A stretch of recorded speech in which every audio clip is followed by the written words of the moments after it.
Jake Morrison stood in front of the massive window of the transport ship and watched the purple planet grow larger. His hands were steady, but his heart beat faster than usual. In 3 hours, he would marry an alien empress he had never met. In 3 hours, his entire life would change forever. The year was 2347, and humans had been part of the galaxy for 50 years now. Earth had made friends with some alien races and enemies with others. But the Valtherian Empire was different. They were powerful, ancient, and dangerous. When they offered a marriage alliance with Earth, the government knew they could not refuse. Jake had volunteered for this mission. His superiors were surprised when he raised his hand at the briefing. Most people would run away from such a duty. Marry an alien? Leave Earth forever? Live among a warrior race that considered humans to be weak and fragile?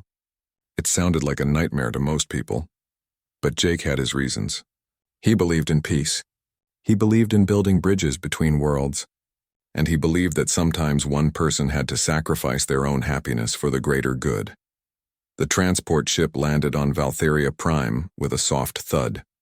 Jake picked up his small bag and walked toward the exit. He wore a simple black suit, the formal dress of Earth diplomats. Around him, Valtherian guards waited in their purple and silver armor. They were all incredibly tall, at least 7 feet, with skin that glowed faintly in the light. One guard stepped forward. "Human Jake Morrison?" The guard's voice was deep and harsh. "Yes, that's me," Jake replied calmly. "Follow us. The Empress is waiting." They led him through corridors made of crystal and metal. Everything on this planet seemed designed to make visitors feel small. The ceilings were too high. The doors were too wide. The furniture was built for giants. Jake kept his face neutral and his steps steady. He had learned long ago not to show fear or discomfort. Finally, they reached the throne room. The doors opened to reveal a space so vast that Jake could barely see the far wall. Hundreds of Valtherian nobles stood in rows, all watching him with cold, calculating eyes. And at the center, sitting on a throne of black stone, was Empress Zarenth. She was magnificent and terrifying at the same time. Zarenth stood when Jake entered, and he saw that she was even taller than her guards. Her skin was a deep purple that seemed to shift colors in the light. Her eyes were the most striking feature, glowing with an inner light that changed from gold to silver to deep red. She wore armor even now, decorated with symbols of her military victories. Jake walked forward until he stood at the base of the throne. He bowed his head respectfully, not too low but not too casual either. He had studied Valtherian customs for months. "So you are the human," Zarenth said. Her voice carried easily across the huge room. "You are smaller than I expected." Some of the nobles laughed. Jake kept his face calm. "Perhaps, Empress, but I am here as promised." Zarenth studied him for a long moment. Her eyes shifted from gold to red, which Jake knew meant she was analyzing a potential threat. Finally, she nodded. "You have courage to come here alone. That is something, at least." She stepped down from her throne and circled around Jake slowly. He stood still and let her look at him. He knew this was a test. Everything here would be a test. "You understand this marriage is purely political," Zarenth said. "It was not a question. You will have a place in my palace. You will have a title, but you will not have power. You will not make decisions. You are here to represent your world and nothing more." "I understand, Empress," Jake said quietly. "Good." Zarenth returned to her throne. "The ceremony will begin in 1 hour. My attendants will prepare you." Jake was led away to a private chamber. Valtherian attendants brought him ceremonial robes that mixed human and alien styles. They were beautiful but uncomfortable. Everything was too large, made for bodies that were not shaped like his. As he dressed, Jake thought about the mission briefing back on Earth. His commander had been very clear. "You're going there to keep the peace, Morrison. Nothing more. Don't try to be a hero. Don't try to change their minds about humans. Just smile, be polite, and stay out of trouble." Jake had nodded and accepted the orders, but he had not told them everything. He had not told them about his real training. He had not told them why he was truly the perfect choice for this mission. The ceremony was elaborate and strange. It took place in an open courtyard under 3 moons. Thousands of Valtherians attended, along with a small group of human diplomats from Earth. Jake spoke his vows in Valtherian, which impressed some of the crowd. Zarenth spoke her vows in a voice that sounded bored and mechanical. When it was over, they were married. Jake Morrison was now the prince consort of the Valtherian Empire. The crowd cheered, but Jake could hear the mockery in their voices. They were not celebrating. They were laughing at the weak human who had been given to their mighty Empress. The reception lasted for hours. Jake stood beside Zarinth as an endless line of nobles came to offer congratulations. Most of them ignored him completely. Some made comments in Valtherian that they thought he could not understand. Look at the little human. He will not last a month. Here, the Empress must be very patient to tolerate such a weak creature. Jake smiled politely at each of them and said nothing. He understood every word. His Valtherian was actually perfect, but he had decided to pretend his skills were limited. It was useful to let people underestimate him. Zarinth barely spoke to him all evening. She was busy with her nobles and generals, discussing matters of state. Jake stood quietly nearby, learning everything he could just by watching and listening. Finally, the reception ended. Servants showed Jake to his new quarters. They were beautiful rooms, decorated with art from a dozen different worlds, but they were separate from the Empress's chambers. The message was clear. This was a political arrangement, nothing more. Jake stood on the balcony of his room and looked out at the alien city below. The buildings were made of crystal that glowed in the darkness. 3 moons hung in the sky, each a different color. Strange flying creatures moved between the towers. Everything was beautiful and foreign and lonely. He thought about Earth millions of miles away. He thought about his family, who believed he was just a simple diplomat doing his duty. He thought about his real training, the skills he had learned over years of preparation. Jake had not lied to anyone exactly. He really was a diplomat now, but before that he had been something else, something that Earth needed to keep secret for now. The Valtherians thought they had married their Empress to a weak, ordinary human. They would learn the truth eventually. But not yet. First, Jake needed to watch and learn. He needed to understand this empire from the inside. He needed to become invisible, ignored, underestimated. A soft sound made him turn. A small flying creature, something like a bird but with scales instead of feathers, landed on the balcony railing. It looked at Jake with intelligent eyes. "You're far from home too," Jake said softly to the creature. It chirped once and flew away into the night. Jake took a deep breath and went back inside. Tomorrow would be his first full day as Prince Consort. Tomorrow would be the beginning of his real work. For now he needed to rest and prepare. He had volunteered for this mission knowing it would be difficult. He had accepted that he might live the rest of his life among aliens who thought he was worthless. But Jake had a secret that gave him strength. He was not here just to keep the peace. He was here to prove something. To show the galaxy that humans were more than they appeared. To demonstrate that strength came in many forms. But first he had to be patient. He had to let them think they knew him. He had to wait for the right moment. Jake lay down in his enormous bed and stared at the ceiling. Outside, the 3 moons continued their slow dance across the alien sky. Somewhere in this vast palace, his new wife slept, probably not thinking about him at all. That was fine. Jake had time. He had patience. And he had secrets that would shock everyone when they finally came to light. For now, he was content to be underestimated. It was exactly where he needed to be. 3 months had passed since the wedding, and Jake had become something of a ghost in the palace. He moved through the corridors quietly, attended formal events when required, and spent most of his time alone in his quarters. The Valtherian nobles had stopped paying attention to him completely. This was exactly what Jake wanted. Every morning he woke early and exercised in his private rooms. He practiced movements that looked like simple stretching, but were actually combat techniques. He read reports from Earth that came through encrypted channels. He studied everything he could about Valtherian politics, military structure, and culture, but to everyone watching, he was just a bored human, killing time in a palace where he did not belong. Zarinth saw him occasionally at formal dinners and state events. She never spoke to him beyond basic pleasantries. Her eyes would pass over him like he was a piece of furniture. Sometimes Jake wondered if she even remembered his name. The Empress was always busy. She ran her empire with iron discipline, spending her days in council meetings and military briefings. Zarinth was a brilliant ruler, Jake had to admit. She made quick decisions and her people respected her completely, but she ruled through fear and strength, the only values the Valtherians truly understood. Jake had learned to move through the palace without being noticed. He discovered that if he carried a data pad and walked with purpose, the guards assumed he was on some minor diplomatic errand.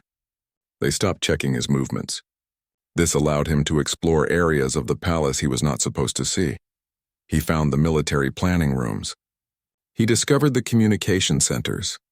He mapped out every corridor and exit. And he listened. The Valtherians talked freely around him because they assumed he barely understood their language. "The human prince is useless," one general said during a dinner. "He sits in his room all day doing nothing. At least he stays out of the way," another replied. "Can you imagine if he tried to involve himself in important matters?" They laughed, and Jake smiled politely like he did not understand the joke. But he understood everything, and he was learning far more than they realized. The peace between Valtheria and Earth was holding, but tensions were growing elsewhere. The Crethean Dominion, another powerful empire, had been making aggressive moves along Valtherian borders. Everyone knew war was coming. It was just a matter of when. Jake paid careful attention to these developments. He read every report, studied every map, and analyzed every strategic discussion he overheard. The Valtherians were preparing for a traditional war of strength against strength. Their plans were bold and aggressive, but predictable. One evening, Jake was in the palace library when he heard voices approaching. He quickly sat down with a book about Valtherian art and pretended to read. Two high-ranking generals entered, continuing their conversation. "The Cretheans will strike within the month," one said. "Our scouts have confirmed they are moving their fleets into position." "Let them come," the other replied. "We will crush them as we have crushed every enemy before. But the cost will be high. They have new weapons technology. Our casualty estimates are significant.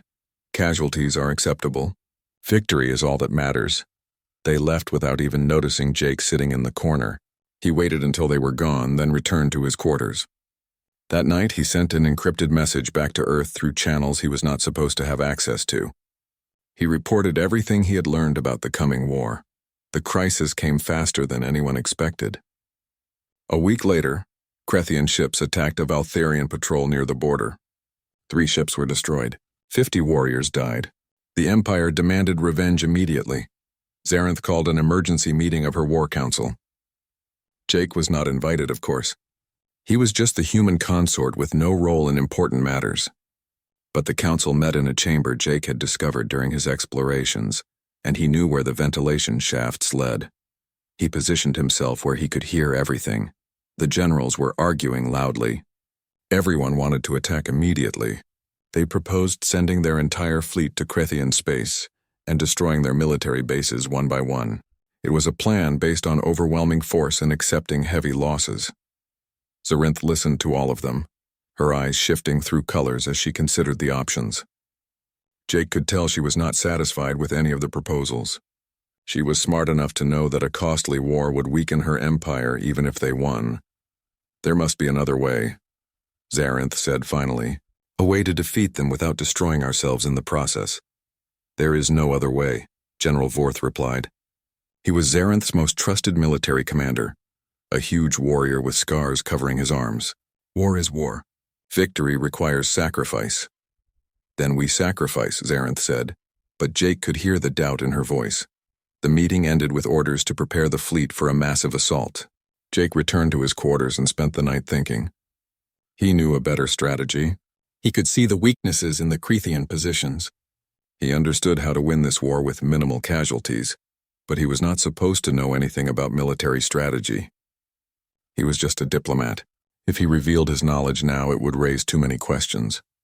Jake decided to wait. The right moment would come. That moment arrived 2 days later in the most unexpected way. Jake was walking through the palace gardens when he heard shouting. He moved toward the sound and found a group of young Valtherian nobles surrounding someone. As he got closer, he saw it was a human, one of the junior diplomats from Earth's embassy. The diplomat, a young woman named Kate, was backed against a wall. The Valtherians were not physically threatening her yet, but their body language was aggressive. "Your people are worthless," one of them was saying. "When the war starts, we will see how weak humanity truly is. We should send all the humans back to their little planet," another added. "They contaminate our empire with their weakness." Kate was trying to stay calm, but Jake could see she was frightened. The Valtherians were much bigger than her, and she was alone. Jake stepped forward. "Excuse me," he said in Valtherian. His pronunciation was perfect. "Is there a problem here?" The nobles turned to look at him. One of them laughed. "Oh, it is the human prince. Come to save your fellow weakling. I have come to suggest you find better ways to spend your afternoon," Jake said calmly. "Bullying junior diplomats reflects poorly on your houses. You dare lecture us?" The noble stepped closer to Jake, using his height to intimidate. "You are nothing here. A pet that the Empress keeps for political reasons. You have no authority." Jake looked up at the tall alien without fear. "You are correct. I have no authority, but I am still the prince consort. And if you harm a member of Earth's diplomatic mission, it will create an incident that your families will have to answer for." The nobles looked at each other uncertainly. They had not expected Jake to stand his ground. Most humans they met were intimidated by Valtherians. One of them finally said, "This is boring anyway." They walked away, laughing and making jokes about humans. Jake waited until they were gone, then turned to Kate. "Are you okay?" he asked in English. "Yes, thank you," Kate said. She looked shaken but unhurt. "That was brave of you. It was nothing," Jake replied. "But you should be careful. Try not to walk alone in isolated areas. Some of these nobles see the coming war as an excuse to take out their aggression on any human." They find Kate nodded and hurried away. Jake continued his walk through the gardens, thinking about what had just happened. He had revealed more of his language skills than he intended. But it could not be helped. What worried him more was the attitude he had seen. The Valtherians were becoming more hostile toward humans as the war approached. If Valtheria suffered heavy casualties fighting the Crethians, they might blame Earth for not contributing military support. The alliance was more fragile than anyone realized that evening. Jake did something he had never done before. He went to Zarinth's private chambers and requested an audience. The guards were surprised, but let him enter after checking with the Empress. Zarinth was studying battle reports on holographic displays. She looked up when Jake entered, her eyes shifting to a curious blue color. "This is unexpected," she said. "You have never sought me out before. I apologize for the intrusion, Empress," Jake said formally. "But I have information that might be useful." "Information?" Zarinth's eyes shifted to gold, which meant she was interested despite herself. "What kind of information?" Jake took a breath. This was the moment. He had to reveal just enough to be useful without revealing everything. "I have been studying the reports about the Crethian situation," he began, "and I believe there is a strategic approach that has not been considered." Zarinth stared at him for a long moment. "You have been studying military reports? How did you access those?" "I am the prince consort," Jake said calmly. "I have access to most of the palace systems, and I have a lot of free time." This was not exactly true, but it was plausible enough.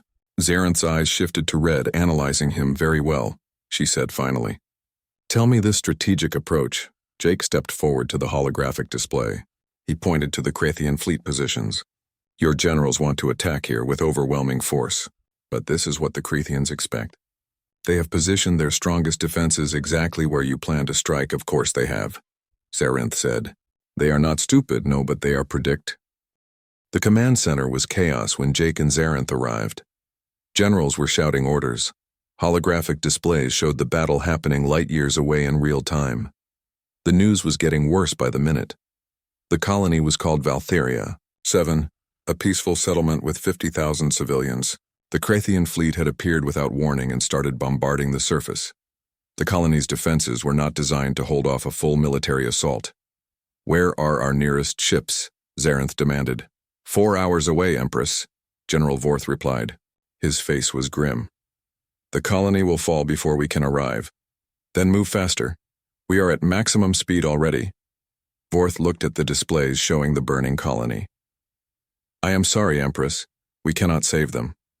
Jake studied the tactical display intently. He could see the Crethian fleet positions, the colony's failing shields, and the incoming Valtherian reinforcements. His mind worked through the problem automatically, calculating angles and timing and possibilities. There was a solution. It was risky and it required perfect coordination, but it could work. "What about the human ship?" Jake asked suddenly. Everyone in the command center turned to stare at him. Jake realized he had spoken without thinking, but it was too late to take it back now. "What human ship?" Zarinth asked. "The Vigilant," Jake said. "Earth vessel, exploration class." Last I checked, she was in Sector 14 conducting survey missions. That's only 90 minutes from Valtheria 7. General Vorth pulled up the records. He is correct, but that ship is not a military vessel. It has minimal weapons. What good would it do? The Vigilant has advanced stealth technology, Jake explained. He stepped up to the main display, his diplomatic demeanor falling away completely. When he spoke now, his voice had a command presence that made everyone listen. She could reach the colony before the shields fail. If her captain positions the ship here, between the Krethian fleet and the colony, she could disrupt their targeting systems long enough for the civilians to evacuate to underground shelters. One ship against an entire Krethian fleet? Vorth shook his head. It would be destroyed in minutes.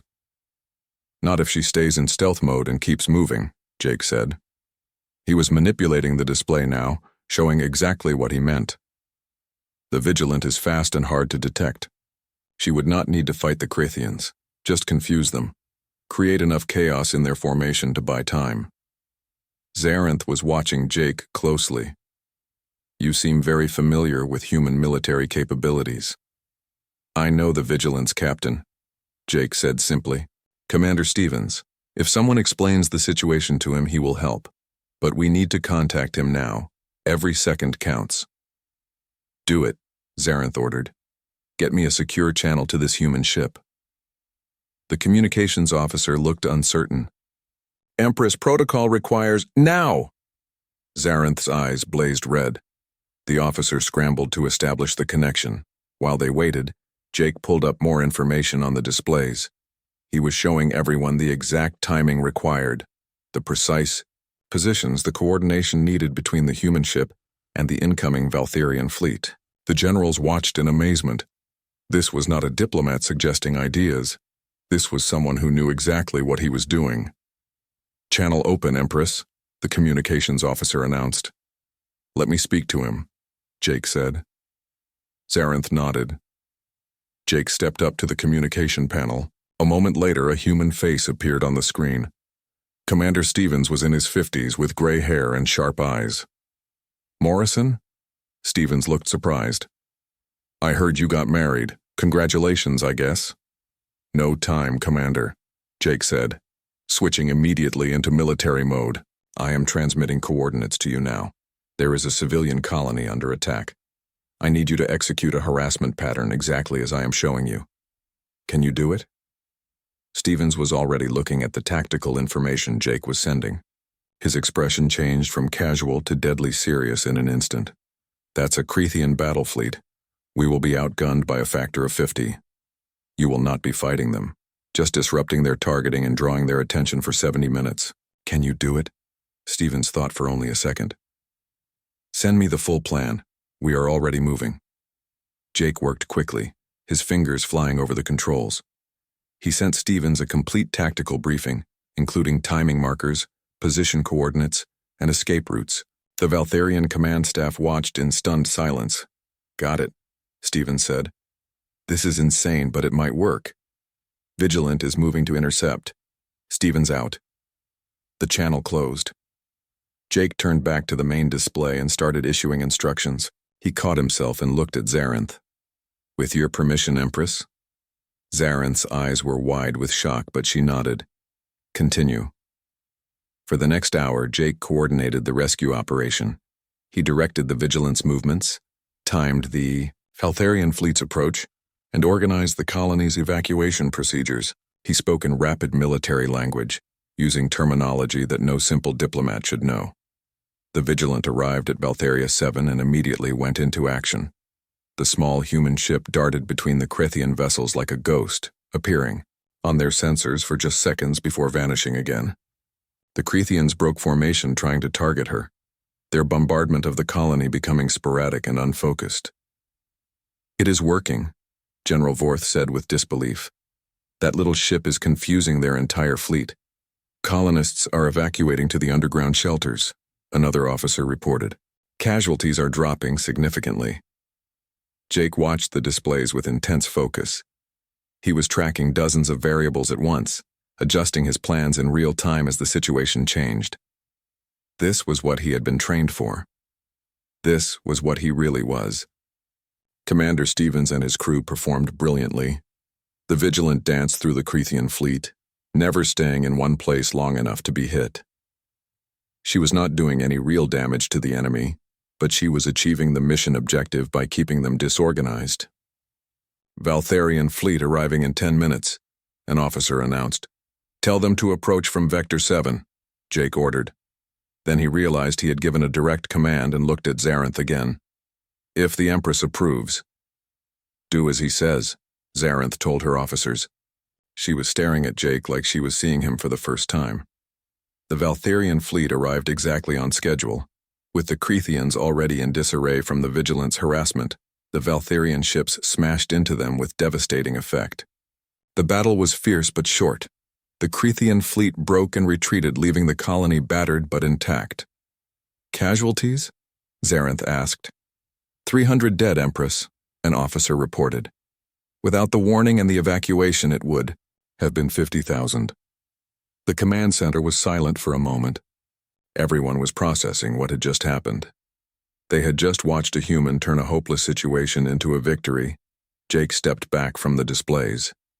His hands were shaking slightly now that the crisis was over. He had revealed far more than he intended. There was no going back now, everyone out. Zarinth ordered suddenly now.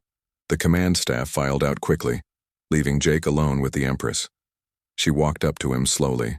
Her eyes were shifting through colors rapidly, a sign of intense emotion. Who are you? She asked again. Jake took a deep breath. My name is Jake Morrison. I am a diplomat with Earth's Interstellar Relations Division. That part is true. And the rest before I joined the diplomatic service.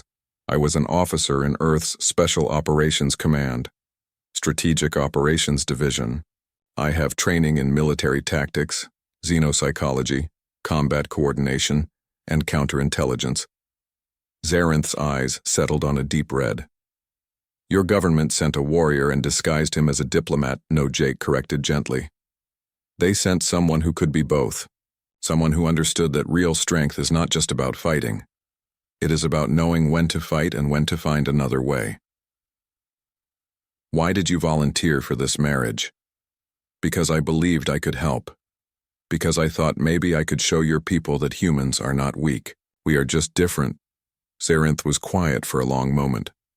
She walked to the window and looked out at the city. Jake waited, unsure what would happen now. He had violated the terms of their arrangement. He had hidden his true nature. She had every right to be angry. I have ruled this empire for 200 years, Zarinth said finally. I have fought in 1,000 battles. I have conquered 50 worlds. And in all that time I have never been surprised by anyone the way you surprise me. I apologize if do not apologize. Zarinth turned to face him. Her eyes were now a color Jake had never seen before, a soft violet. You just saved 50,000 of my people. You coordinated a complex military operation with perfect precision. And you did it while letting everyone here think you were just a useless human consort. I needed them to underestimate me, Jake admitted. I needed to learn about your empire without interference. You have been spying on us. I have been observing and learning. There is a difference. Zarinth laughed suddenly. It was the first time Jake had heard her laugh. You split hairs like a true diplomat even now. Tell me something honestly, Jake Morrison. What else are you hiding? Jake met her eyes steadily. Do you really want to know? Yes, I have been mapping your military capabilities, studying your political structure, and reporting everything back to Earth through channels your security forces cannot detect. I know the names of every general in your high command, their tactical preferences. Word spread through the palace like fire. By morning, everyone knew that the human consort had saved Valtharia 7. The story grew with each telling. Some said he had commanded a human fleet. Others claimed he had military secrets that could win any war. The truth was impressive enough, but rumors always went further. Jake noticed the change immediately. Guards who once ignored him now saluted when he passed. Servants treated him with respect instead of barely hidden contempt. In the dining halls, conversations would stop when he entered, then resume in hushed whispers. But not everyone was pleased with the new development. General Vorth stood before the War Council, his massive frame tense with barely controlled anger. With all respect, Empress, this is unacceptable. You have named the human as Chief Strategic Advisor. He now sits on this council with the same authority as generals who have served for centuries. Jake Morrison saved 50,000 lives, Zarinth replied calmly. She sat on her throne with Jake standing to her right, the traditional position of the chief advisor. He demonstrated tactical brilliance under pressure. He has earned his position. He is a human, another general said. The contempt in his voice was clear. Humans are not warriors. They are soft creatures who avoid real conflict. How can such a being advise us on matters of war? Jake remained silent. Zarinth had warned him that there would be resistance. The Valtherian military valued strength above all else, and many generals saw his appointment as an insult to their warrior culture. Commander Stevens and his crew showed courage at Valtheria 7, Zarinth said. They risked their lives against impossible odds. Does that sound like avoiding conflict? One ship, one crew, Forth countered. This does not prove that humans as a whole are capable of real warfare. For all we know, Commander Stevens is an exception. And even if all humans were like him, it does not change the fact that this human, he pointed at Jake, has hidden his true nature from us for months. How can we trust someone who has been spying on our empire? Murmurs of agreement rippled through the council. Jake could see the hostility in their eyes. They had tolerated him when he was harmless and ignorant. But now he represented something they feared. The unknown. Zarinth's eyes flashed red.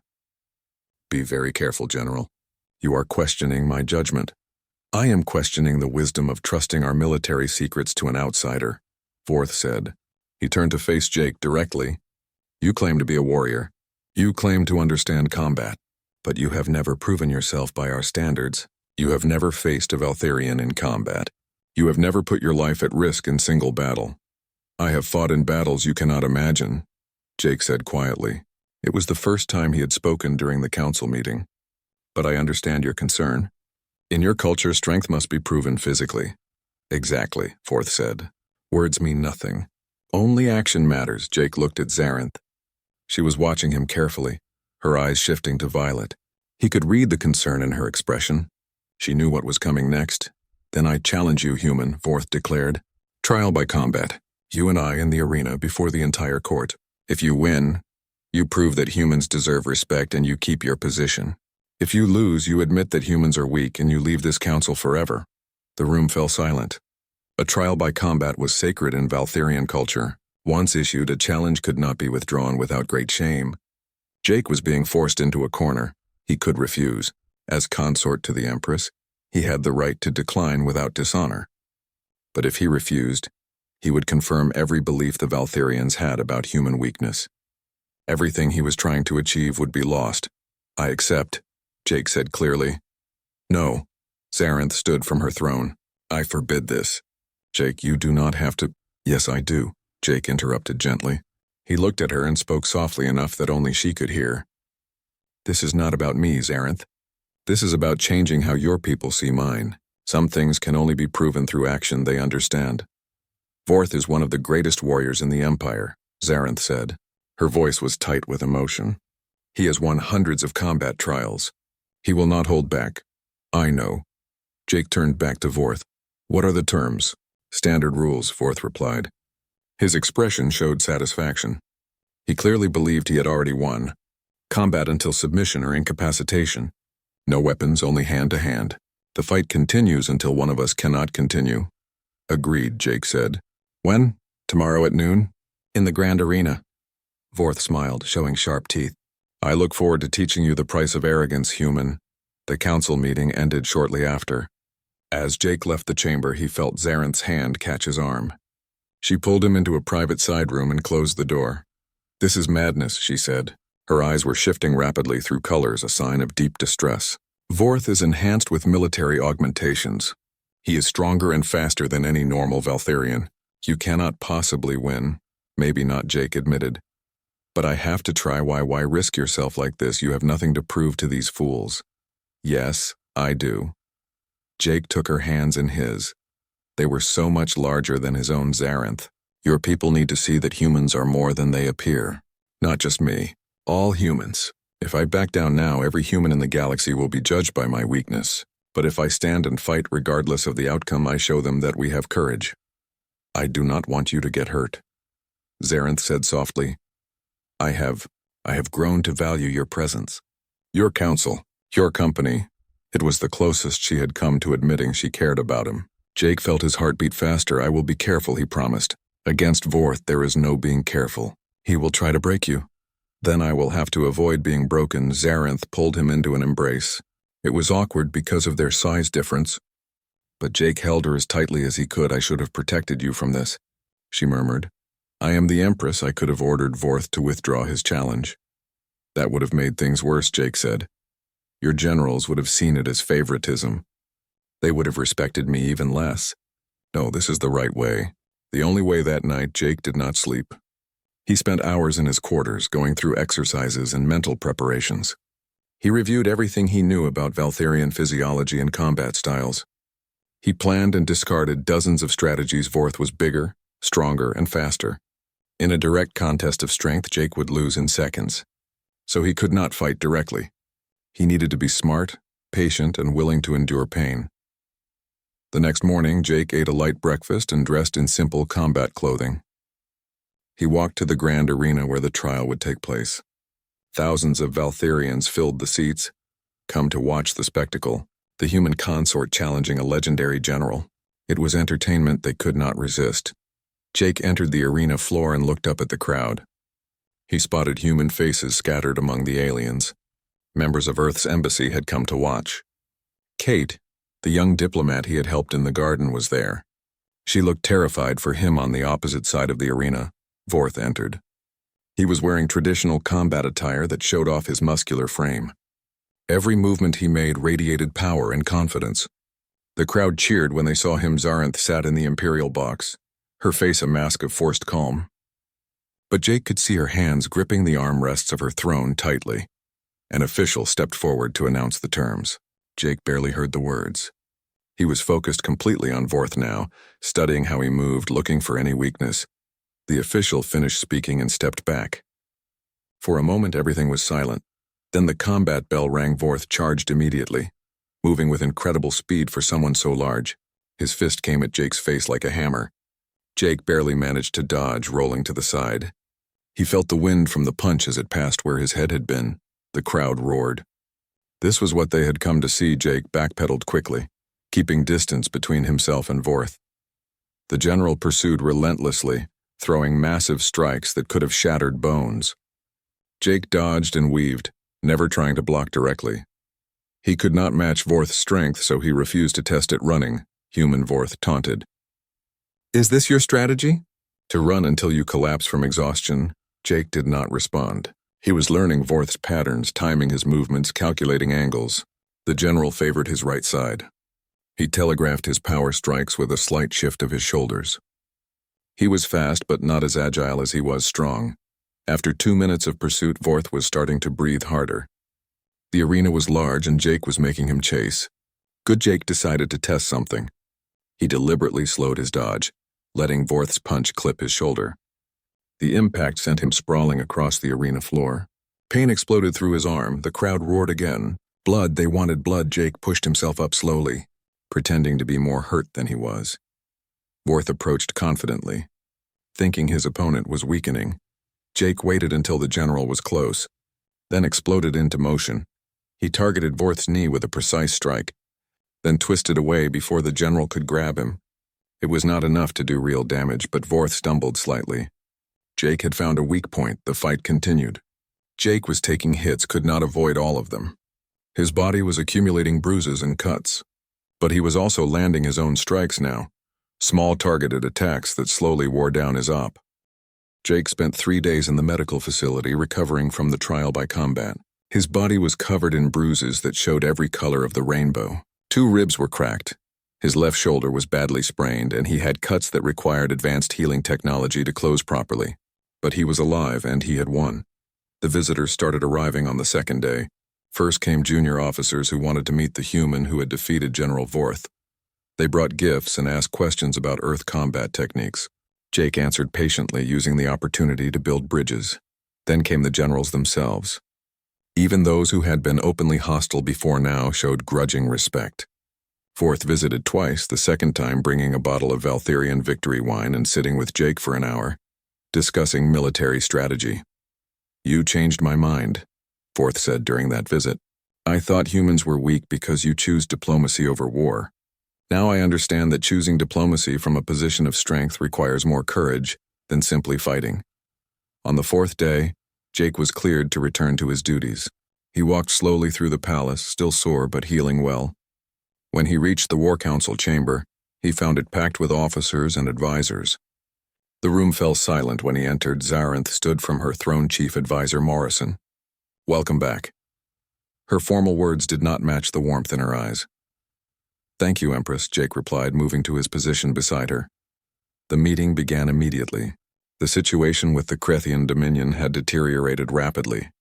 After their defeat at Valtheria 7, the Krethians had declared total war. They had launched attacks on 3 more border systems, and intelligence suggested a massive fleet was assembling for a major offensive. They mean to crush us, Vorth said, pointing at the holographic display.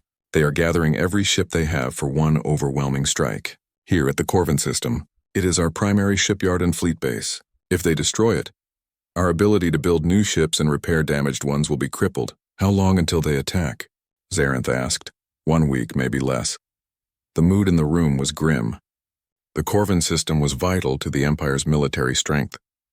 Losing it would be devastating. But defending it would require pulling forces from other areas. Leaving those regions vulnerable, we could call for reinforcements from our allied worlds, one general suggested. They would not arrive in time. Another replied. And even if they did, the Krethians would still outnumber us significantly. Jake had been studying the displays quietly. Now he spoke up. What if we changed the nature of the battle? Everyone turned to look at him. Zarinth gestured for him to continue. The Krethians are expecting us to defend Corvin with everything we have, Jake explained. He manipulated the holographic display to show different fleet positions. They know it is our most important system, so they are committing their entire force to take it. But what if we let them? Let them destroy Corvin? Vorth looked shocked. That is our greatest shipyard, not destroy. Take. There is a difference. Jake pulled up more detailed plans. We evacuate all essential personnel and equipment. We leave the physical structures intact but empty. When the Krethians arrive, they find no resistance. They take the system easily, and then what? Zarinth asked. She was leaning forward now, interested despite the radical nature of the suggestion. Then we trap them. Jake showed new fleet movements on the display. While the Krethians are gathering for their big attack, we split our forces. One part positions here, ready to cut off their supply lines. Another positions here, blocking their retreat path. A third group, including human vessels with advanced stealth technology, hides in this asteroid field, ready to strike their command ships. He continued laying out the plan in detail. It was complex and required precise timing, but if it worked, they would not just defend Corvin. They would destroy the entire Krethian fleet in one coordinated trap. You are proposing we use Corvin as bait, Vorth said slowly. Let them think they won. Then close the jaws around them when they are celebrating their victory. Exactly, Jake confirmed. The Krethians think like warriors. They expect us to fight them head-on, strength against strength. They will not expect us to give up something valuable to set a trap. It goes against everything they know about Valtherian culture because it is not Valtherian strategy, another general said. This is human thinking. Deception and misdirection. Is it dishonorable to win by thinking instead of just fighting? Jake asked. Is it weak to save lives by being smart? Silence filled the room. The generals looked at each other, then at Zarinth. The Empress was staring at the holographic display, her eyes shifting through colors as she processed the plan it could work, she said finally. But it requires perfect coordination. And it requires support from Earth's fleet. Can you guarantee your ships will participate? Give me a secure channel to Earth Military Command. Jake said I will convince them. The meeting ended with orders to begin preparations. Jake spent the next 2 hours in communication with Earth, explaining the situation and the proposed strategy. Some human commanders were skeptical. A few were enthusiastic. But in the end, they agreed. Earth would send a task force to help over the following days. Jake worked almost without rest. He coordinated fleet movements, organized evacuation procedures for Corvin, and refined the battle plan with the Valtherian generals. He also spent hours with human tactical officers, teaching Valtherians how to work alongside human ships and vice versa. Zarinth watched all of this with growing admiration. She saw Jake transform from a quiet consort into a brilliant military leader. But more than that, she saw how he treated everyone with respect. He listened to concerns from junior officers. He incorporated suggestions from veterans. He built consensus instead of demanding obedience one evening. She found him alone in the strategy room staring at the displays. It was late and he should have been resting, but Zarinth knew he was probably checking and rechecking every detail of the plan. "You should sleep," she said from the doorway. Jake turned and smiled. "So should you. Empress, I find I cannot sleep when I am worried about someone I care for." It was the most direct statement of her feelings she had ever made. Jake walked over to her. "We will win this battle, Zarinth. I am sure of it. I am not worried about the battle." "Well, I am, but that is not what keeps me awake." She reached out and took his hand. "I am worried about you. You push yourself too hard. You still have not fully recovered from the trial by combat. I am fine. You are not fine. You hide your pain, but I see it." Zarinth pulled him closer. "Why do you do this? Why do you give everything to an empire that is not even yours?" Jake thought about his answer for a moment. "When I volunteered for this marriage, I thought I was sacrificing my happiness for peace. But I was wrong. I found something here I never expected, a partner who challenges me. A cause worth fighting for. A place where I can make a real difference. You found me," Zarinth said softly. "Yes, I found you." They kissed for the first time. It was awkward because of their size difference, but neither of them cared. When they finally pulled apart, Zarinth was smiling in a way Jake had never seen before. "I love you, Jake Morrison," she said. "I do not care if it is too soon to say it. I do not care if it is not what an empress should feel." I love you too," Jake replied. "I have for a while now, actually. I was just waiting for the right moment to tell you." They stood together in the strategy room, holding each other, knowing that in a few days everything would change. The battle was coming. It would be the most dangerous operation either of them had ever been part of. But for now, they had this moment of peace. The day of the battle arrived. The Krethian fleet came exactly as predicted, a massive armada of warships heading for Corvin. They found the system lightly defended and quickly overwhelmed the token resistance. Krethian commanders celebrated their easy victory, claiming Corvin for their dominion. Then the trap-closed Valtherian ships emerged from hidden positions, cutting off the Krethian supply lines. Human vessels, invisible on sensors until they attacked, struck the Krethian command ships with precision. The third force blocked all retreat paths, turning the system into a cage. The Krethians realized too late what had happened. They were surrounded, outnumbered by the combined human Valtherian force and trapped far from reinforcements. The battle was fierce. Jake coordinated the allied forces from the Valtherian flagship, with Zarinth commanding beside him. They worked together perfectly, her warrior instincts complementing his strategic mind. Ships that had been enemies for centuries now fought side by side, humans and Valtherians learning to trust each other in the heat of combat. Commander Stevens and the Vigilant distinguished themselves again, their small ship darting through the chaos and taking out key targets. Other human captains proved equally capable, their technology and tactics surprising the Krethians at every turn. The battle lasted 8 hours. When it ended, the Krethian fleet was destroyed. Some ships surrendered, others were disabled. A few managed to escape through gaps in the encirclement, but they were too damaged to pose any threat. It was a complete victory. And it had been achieved with relatively light casualties on the Allied side. Thanks to the careful planning as the last Krethian ships powered down their weapons in surrender, Jake allowed himself to feel relief. The W